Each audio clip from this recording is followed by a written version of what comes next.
Infinix Note Edge is one of the latest releases from Infinix. It's among one of the three: the Edge, the Pro, and the Ultra. And the Edge is estimated to be the most affordable amongst the three. But it comes with some promising features like 5G, one of the biggest battery in any device that I've ever tried, IP65 dust and water resistance, the MediaTek Dimensity 7100 chipset, which is a very promising chipset. And I've been using it for a while now, so here's my review. Let's get it.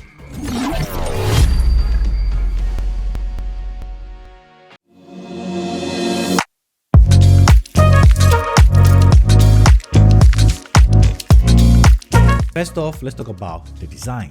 It's an all-plastic build with a glass front. The sides are curved in comparison with the Pro and the Ultra from what I've seen online.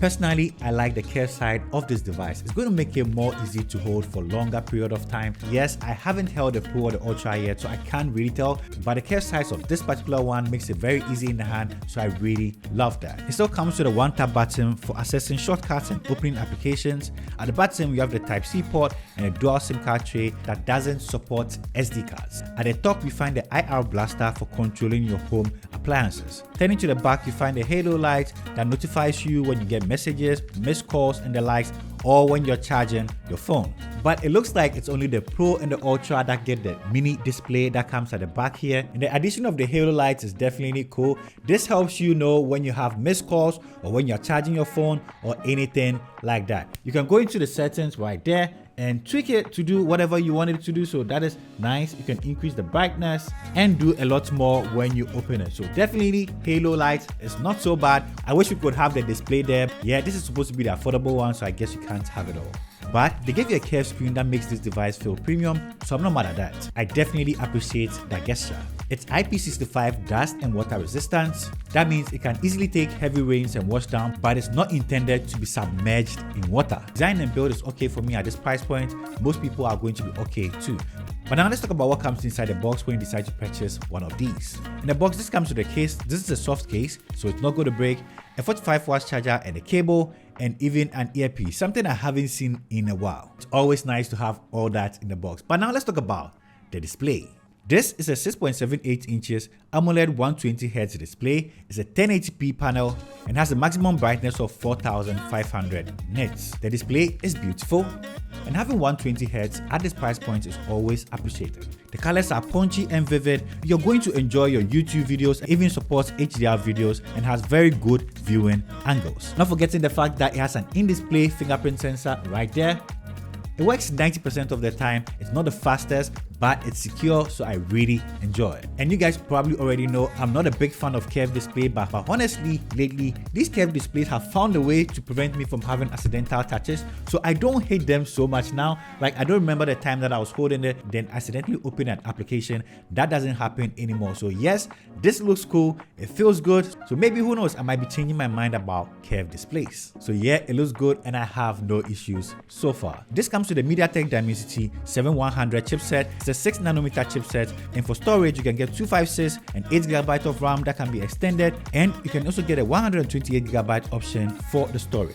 It comes with Android 16 and XOS, and I like what they are doing with XOS. Now, it kind of feels like iOS, but it has some really cool features under its sleeves. Like, for instance, check out the depth effect on the lock screen, which is also implemented on the home screen in a very unique way. Once you have wallpapers that are compatible, your icons are literally going to be behind the subject, which I feel is very nice. And glow space is definitely one of my favorite themes so far. It makes it very minimal. What does it look like to you?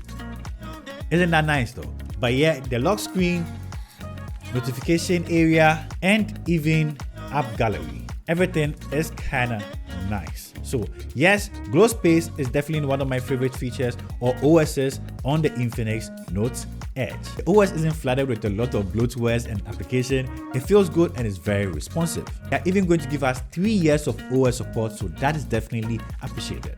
And performance wise, I'm very impressed with this device. Here's a Geekbench score in comparison with the latest Tecno Camon 50 Pro that I reviewed not so long ago. And you can see this is a very capable chipset. and it translates to everyday usage. Interface feels very swift and very responsive. Most things that you throw at this can handle it easily, opening, closing applications, and it even games better if you ask me. Let me know if you want to see a comparison between this and the Tecno Camon 50 Pro, and I might probably give it to you. But performance has been very impressive for me when it comes to this. But they didn't stop there. This is also packed with a lot of AI features, from circle to select, AI call assistance, translation assistance, AI writing, and the rest. I personally like the fact that when it comes to the AI assistance found on this, that is Folax, you get an option to switch between Gemini, ChatGPT, Grok, like they are all without having to go and open another application. This is so cool. Performance has been amazing for me, and this is definitely the way to go. Now let's talk about battery life. A 6,500 mAh battery and comes with a 45-watt charger inside the box. It takes about 1 hour 25 minutes to fully charge this from 0 to 100, which is probably a long time, which I must admit, but that's because this is a massive 6,500 mAh battery, which can easily take you throughout the whole day if you're an average user, and probably into the next day for most people. So battery life on this guy has been amazing. So now let's talk about cameras. We have a 50 megapixel for the main sensor at the back, and the selfie camera is a 13 megapixel. These are sample footages from the cameras. Let me know what you guys think.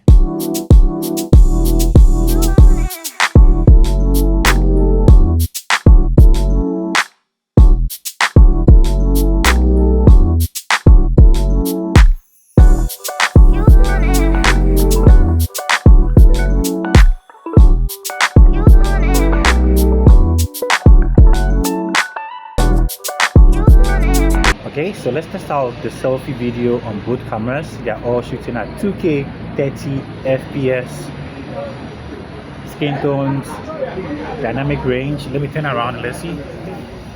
Dynamic range. Which one is doing an amazing job?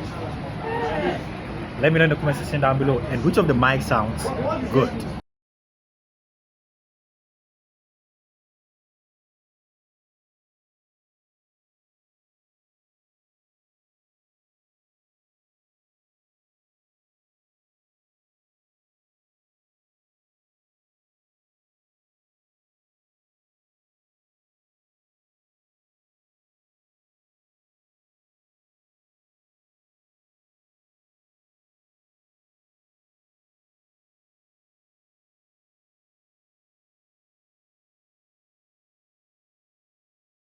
So in summary, what do I think about the new Infinix Note Edge? I went into reviewing this device thinking it's going to be very affordable, so not so capable, but I was very impressed, especially due to the performance. This device is one of the devices that has definitely surprised me, and I've really enjoyed using it. Performance was amazing, battery life is stellar, display is good, AI features are so packed. So if you're looking for a device and you don't want to break the bank, this is definitely one of the devices transition you should look into. Yes, this is a big part for me. Definitely go check it out. Leave in the comment section any questions that you have, and I'll definitely help you answer it. As usual, stay liquid, and I'll see you next one.